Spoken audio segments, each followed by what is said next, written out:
entire section on the principle of influence authority. Now, before we get into it, I want to remind everyone that if you're interested in some of these case studies that I'm mentioning, I am going to have every single one of them as files that you can download later, and we're even going to pick a few of them, maybe one or two for each one of the principles of influence, and I'll have a section at the end of this, at the end of these videos, that isn't necessarily something you have to do, but if you're interested in it like I am, it hopefully will, be interesting to you. We'll also cover some tips later on about how to build influence workflows in your office, and how to stack the principles of influence to get the greatest possible outcome. So before that though, influence. I don't know if everyone here studied psychology. I had to in my undergrad. And the Milgram studies were one of the most awful and horrible things that we read about, because it really spoke, like I said in the last section, about social proof and the dark side of humanity. To me, the Milgram studies really spoke to the dark side of humanity. They were actually done to see how people could be psychologically conditioned to do the things that were done during the Holocaust, if that gives you an idea of how dark this is. So Stanley Milgram was a Yale professor, and what he did is he created an experimental environment where he was supposed to be the head scientist, and he had underling researchers. All of them wore white coats with a little name tag on them, and it said that they were, an assistant professor or what have you. And there was a learner. Now, the learner was in a separate room, separated from the actual experimentee. Now, the experimentee thought they were just being hired as part of the experiment, but not being experimented on. They thought that the person in the room across the glass from them was being experimented on. And they were told that this was a learning conditioning exercise, whereby a person would be given a task or a series of questions or some knowledge that they had to learn, and if they were incorrect whenever they tried to duplicate it, that they would receive a mild electric shock, and that mild electric shock would continue going up until they actually finally did, get it right. And so you can see, if you're familiar with any of the other types of sociological experiments, for instance, the prison guard inmate experiment that was done, that this is rife with opportunity for people to overuse their authority. That's not exactly what happened in this one, though. So it was kind of an interesting take on it. It wasn't to see if people would overuse their authority, but rather would they bow to authority. So here's what they found.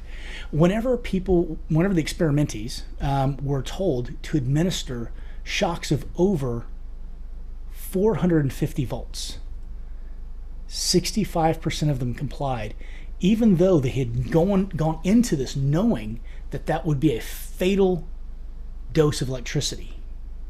65% of people went through with a 450 volt shock.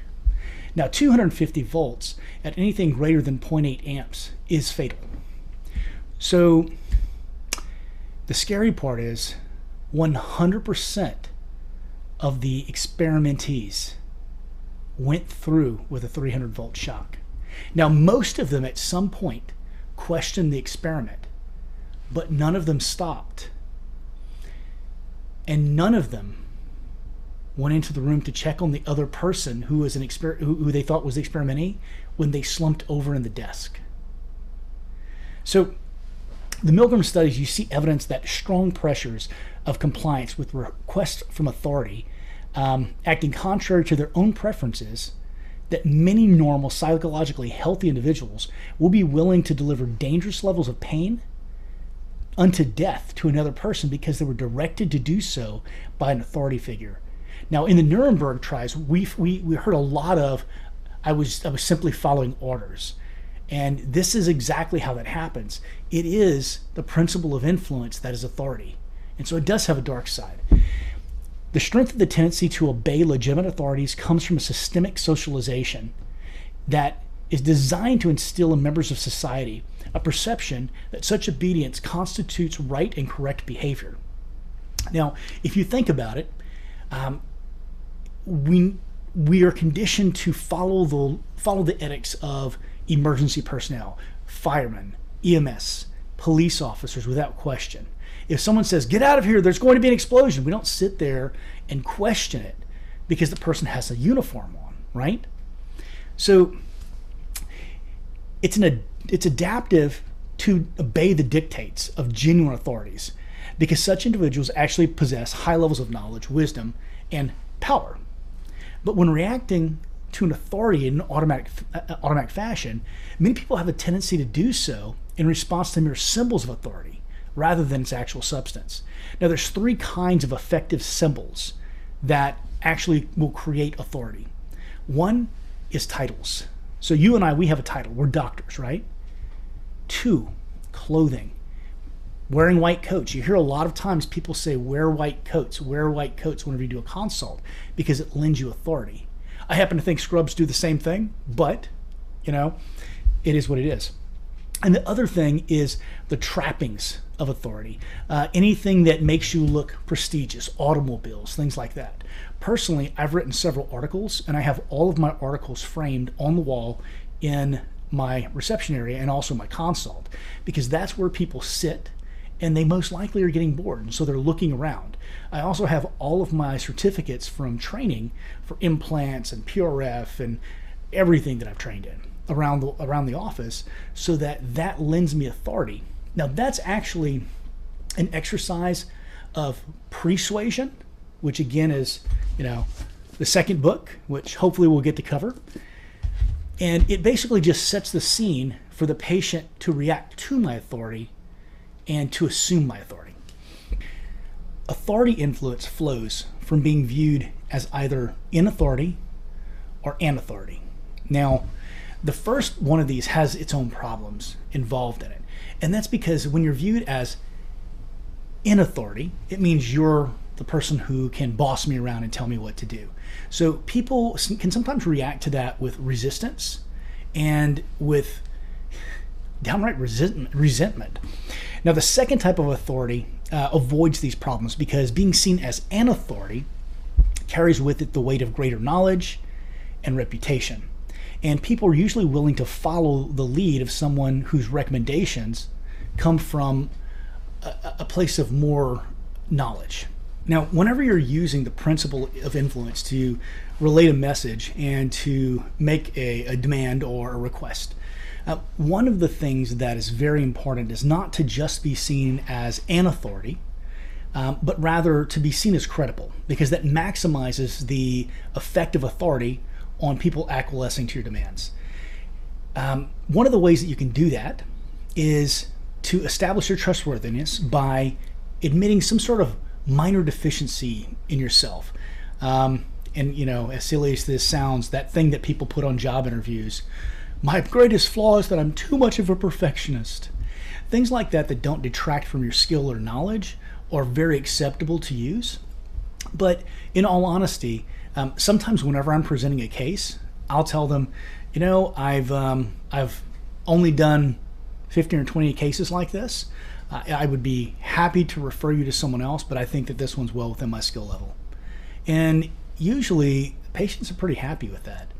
So establish your credibility by admitting that you're not perfect. It seems like what we learned in kindergarten. So in each one of these sections, we talk last about how we can manage to protect ourselves against the specific principle of influence that we're talking about. So it is possible to defend ourselves against the detrimental effects of people who are an authority. We do that by asking two questions. First of all, is the authority truly an expert? Next, how truthful can we expect this expert to be? The first directs our attention away from the symbols and the trappings of the authority's status. And the second advises us to consider not just the expert's knowledge in the situation, but also their trustworthiness. With regard to the second consideration, we should be alert to the trust-enhancing tactic of them first admitting something that's small and negative about themselves, because that can trick us into a false sense of security.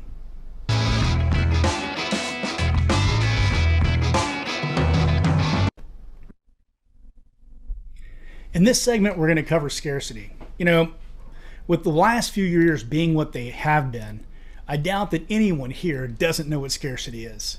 Between toilet paper shortages and mask shortages and glove shortages and, goodness, water shortages, plywood shortages, pipe shortages for those of us here in Texas with the freeze, it's been a hell of a couple of years for scarcity. So, according to the scarcity principle, people assign more value to opportunities that are less available. The use of this principle for profit can be seen in such compliance techniques, sales techniques, as limited number or deadline tactics, particularly those ones you see on Facebook a lot now where they have this countdown, but whenever you click away and you click back, the countdown's at the same place it was the first time. Fake news. Wherein salesmen try to convince us that if we don't act now, we're going to lose something of value. Now, I'm going to cover later on in our sales section Maslow's hierarchy. And in that section, you'll understand that people run away from fear and they run away from pain and they run toward reward. But that reward is a lower psychological need for us than the absence of pain or fear. So whenever we engage the human tendency for loss aversion, people are more motivated by the thought of losing something than by the thought of gaining something of equal value, which should make sense. The scarcity principle holds for two reasons. First, because things are difficult to attain, they're typically more valuable. The availability of an item or the experience can serve as a shortcut cue to its quality. Now, it's not always correct, right? Because of loss aversion, we'll be motivated to avoid losing something of high value. Scientists have long recognized a desire within the great majority of individuals to live in a state of consistency. Now, that state of consistency includes our beliefs, our words, our deeds, and it's fed from three very different points. The first is good personal consistency is highly valued by society. Now, what do I mean by good personal consistency? Well, on some level, emotionally, psychologically, consistency is indistinguishable from honesty. And people who are thought to be honest in society, well, let's face it, dishonest people aren't trusted. And so there's definitely a psychosocial ramification here of consistency, and that is that you're thought to be honest, which, if you think about it on a primitive cultural level, would be very, very important, much as it is today. Now, the second thing that this stems from is, aside from the effect on public image, generally consistent conduct provides a beneficial approach to daily life. You know, if you do the same things every single day, let me give you an example. Every single morning I walk out of the house and I do this: pat, pat, pat, pat. Do I have my pen? Do I have my keys? Do I have my wallet? Do I have my phone? So I think probably everyone has similar consistency hang-ups in their morning routine or in the things that you do, just because it makes sure that you don't forget to do anything. And so on a personal level, that's very beneficial. Now, the third place that consistency stems from is a consistency in behavior, or almost living by a code. You think about the code of chivalry, or you think about the code of Bushido, or even just as a dentist, I don't use amalgam. Or if a tooth is 3/4 missing, it's always a crown. We have our little automatic programs that we run, so that when we're faced with the complexity of daily life, we have a little button we can click and we can say, oh, I know the answer to this one. We click that button and off it goes. We run that program, as Cialdini says. So it makes us have to make less decisions throughout the day. And so that's our third thing. So how do we use the principle of commitment and consistency in our practice? Well, actually we kind of already do, but a lot of us just don't think through it consciously and stack the principles of influence on it to make it more effective. And that is in signing a treatment plan. So let me explain. So whenever you're looking to use consistency and commitment as a tool of influence, the most important thing of all is that you get a small initial commitment. Now, it's always better if that small initial commitment is in keeping with the thing that you're going to ask the person to do in the future, whatever your request is in the future. So you have to really kind of be cognizant of that. And so if you're going to be asking a patient to do a crown, well, having them sign their treatment plan and say, yes, I want to do this, well, that's one stage of commitment right there. It's a very small step. So instead of just having them sign, what if you were to put a little note on it and that says, I understand that the doctor is recommending a crown in this tooth, and I want to get this tooth fixed. Okay, so that's a very, very small level of commitment. Okay, so now we've got a small commitment, right? Your patient has said, hey, I want to get this treatment done. I understand that it's your recommendation and I want to do it. Okay, so if we know what her roadblocks are, and we're going to cover that down in our technique section, we can say something to the effect of, well, Joyce, I understand that you want to get this crown done, but I understand that you're on a fixed income, and I understand that you really want to be proactive about this. You don't want to have to fix a bunch of stuff that is broken and painful and costs more money. Is that correct? Fantastic. So if we can get this into a budget that you can afford, can we go ahead and take care of that today? When the patient says yes there, you hand them off. And the way that you hand them off is very important, because this public dissertation of what the patient's just said is super important, super powerful. Hey, Nicole, Miss Joyce Smith here has decided that she wants to get started on this crown, but she's a little bit concerned about finances. She says if we can find a way to make this fit into her budget, that we can get started on it today and we can get her on the road to having a healthier mouth. Joyce, is that correct? Fantastic. Well, if you guys don't mind, I'm going to go ahead and step out and see another patient. Joyce, if you have any questions at all about anything, just let me know. Except finances, Nicole's our financial wizard. She is the expert there. Okay, so what did I do there? The first thing that I did is I reaffirmed the patient's commitment. And if you remember, whenever you affirm a commitment or you remind someone of a commitment, it strengthens that commitment. It makes that person identify themselves with the commitment. It becomes a part of the self-image that they've created. So she has now created a self-image of a person who is proactive, who is going to fix this problem before it becomes a painful issue. And the only thing that is standing in her way is finances. So we have passed her off to Nicole, our treatment coordinator. And so Nicole is going to help her to get finances, right? But we did something more important than that. First of all, I said that Nicole is a financial wizard. And if you remember, authority is a hugely important thing whenever it comes to getting a patient to move on with their treatment or to get to yes. And so I have established that Nicole is an expert. I've also taken that commitment and I've made it public, and I've made it active, and I've made it effortful, because we are going to publicly say to Nicole that this is happening. I again reaffirm with the patient that this is her decision, right? And so we're making it self-motivated, and we are putting into place a plan of action that is going to require the patient to act and schedule an appointment, and effortful in that they're going to have to fill out this paperwork to get financed. So all of those little steps, you need to pile all of the influence on that you can. So you may remember that earlier, whenever we were covering reciprocity, we discussed a technique that Cialdini had discovered quite by accident. And what that was is the rejection and retreat technique, whereby you make a large request of your person that you're trying to influence, and it may be more than they're willing to do. Then you take a step back and you make a smaller request, and they're much, much more likely to acquiesce to that request because you've already made a concession to them, and it plays upon reciprocity there. Now, don't forget that that same technique also plays upon the comparison phenomenon, where when the price of one thing appears to be much greater than the next request seems inconsequential in comparison.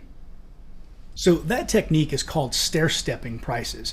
And basically what it means is that you're going to use this comparison phenomenon to compare something that is a higher price with something that's a lower price, maybe something even that's a lower price, but never more than 3 choices. You'll just confuse people. And whenever we do that, we want to make sure that we compare those things in a way that is most favorable for the outcome that we want. So let's say, for instance, I believe that somebody is going to be best served by having locator dentures, locator overdentures. Well, what I'm going to present is the good things about hybrids first, and then the bad things. I'm going to present the bad things and then the good things about the locator dentures, and then regular dentures, I'm going to present the good things and then the bad things.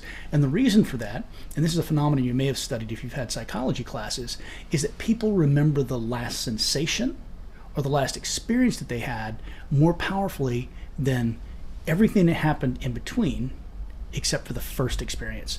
And so what we're doing is we're really bracketing there. So you want the last thing that they remember to be the good thing about the product that you want them to get, because that is what best fits their budget, their needs, and their desires. So moving back to the consistency part of this conversation, you may remember earlier that we told a story about whenever Cialdini discovered an unforeseen side effect of reciprocity. And that's whenever he was approached by that kid on the street. When the Boy Scout asked Cialdini if he'd buy a $5 raffle ticket, and he said no. Well, he retreated in his request, right? He gave a concession, and that concession was, well, will you buy a $1 ticket instead? If you think about it, this is that same exact technique, but it's in reverse. Hey, would you like a $1 candy bar? Great. I'm so glad that you support the Boy Scouts. Would you consider supporting us even more by buying this $5 raffle ticket? So it's kind of the same thing. Keep that in mind, that these things flow into each other, and there's some ebb and flow, some give and take, depending upon the situation. Now, we talked a little bit in each one of these sections about the dark side of these principles of influence and how they can be used against us and how we can protect ourselves against their influence. So with commitment, one of the things that you need to understand is that it is most readily effective against people who are highly independent, individualistic, and those who are of an older age. So people who are 50 or greater. And one of the statistics I look at is, the 20 or 30 billion dollar industry of scamming people. The Nigerian prince who, if you'll just commit to sending him $1, he will wire $1 million into your account. Well, then the next level of commitment is, oh, well, I have to bribe some official so I can get to the bank because I'm under house arrest. And so if you can wire me $100. Now, the thing is that most of the people who fall for this are people over 50, and they get an email, and they reach a point at which they're kind of digging a hole in sand. It's swallowing them up as they're going down this rabbit hole. So they're embarrassed, and they don't want to admit to anyone, much less themselves, that they've been tricked. And so they continue to follow commitment by commitment by commitment until they've been completely cleaned out. So when you're confronted with a commitment that just for some reason in your gut, you just feel like there's something that's not quite right, back away quickly and confront the person who's asking you to commit. Tell them, look, this is not a commitment I'm willing to make. This is a foolhardy commitment. I don't think this is a smart move, and I'm not going to do it. And commit to yourself that you won't. And that's one way to protect yourself against it. Well, what if you've already made a commitment? You've fallen for this, right? The best thing that you can possibly do, when you get that warning sign, when you get that little feeling in your heart and you're like, there's just something not right about the situation, take a step back and ask yourself, knowing what I know now, if I could go back in time, would I still make this commitment? And if you wouldn't, then don't continue down the path. Guys, I hope this has been of some help. In the next sections, we are going to cover some different studies, case studies, and actual scientific experiments that reinforce the value of the principles of influence or prove how well they work. And we're going to cover a few more techniques on how to use them in the office. I'd really like everyone to be primed to ask questions about how do you deal with a certain circumstance using the principles of influence in our monthly mastermind meeting. So for your homework, I want you to go home. I want you to really think about every single step in your patient's journey from the time they see your front door until the time they walk out of it. And I want you to think about all of the processes and workflows that go into that patient experience. Then we're going to look at those, we're going to dissect them, and we're going to find out how you can turn the dials up of influence. Or if you're not using any of these influence techniques currently, you can throw some really big levers and make some huge change in your practice. I hope that this coverage of the principles of influence has been beneficial to you, and thanks for listening.